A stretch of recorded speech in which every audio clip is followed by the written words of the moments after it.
नमस्कार,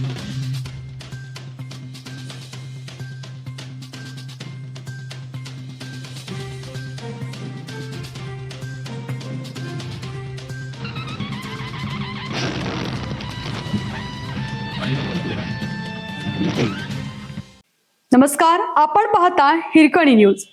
हिरकणी न्यूज प्रत्येक क्षण ताज्या घडामोडी आणि महत्त्वाच्या प्रत्येक बातमीसाठी नेहमी तत्पर. डॉक्टर गैरहजर, वास्तव्य नाही, आरोग्य केंद्र बंद. सांगली जिल्हा परिषदेत प्रशासक राजवट संपून लोकप्रतिनिधी सत्तेवर आले, त्यामुळे कारभाराला शिस्त लागेल अशी आशा होती. मात्र आरोग्य व्यवस्थेच्या कारभारावर आजही प्रश्नचिन्ह उपस्थित होत आहे. कोल्हापूर विभागाच्या आरोग्य उपसंचालक डॉक्टर दिलीप माने यांनी मे महिन्यात सावळज व बोरगाव येथील आरोग्य केंद्राची अचानक तपासणी केली. यावेळी आरोग्य सेवेतील गंभीर त्रुटी समोर आल्या. या पार्श्वभूमीवर जिल्हा आरोग्य अधिकारी डॉक्टर विजयकुमार वाघ यांना नोटीस बजावून संबंधितांवर कारवाई करण्याचे आदेश दिले आहेत.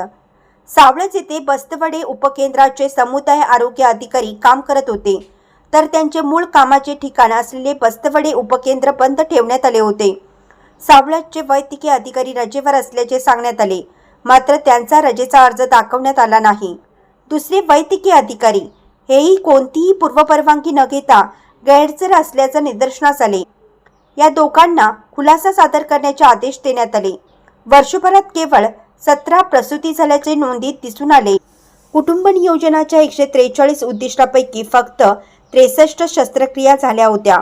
रुग्णवाहिकेचे लॉंग बुक अपूर्ण असून लाखो रुपये खर्चून उपलब्ध करून दिलेली रुग्णवाहिका महिन्याला अवघ्या 3 ते 4 रुग्णांसाठी वापरली जात असल्याचं आढळलं.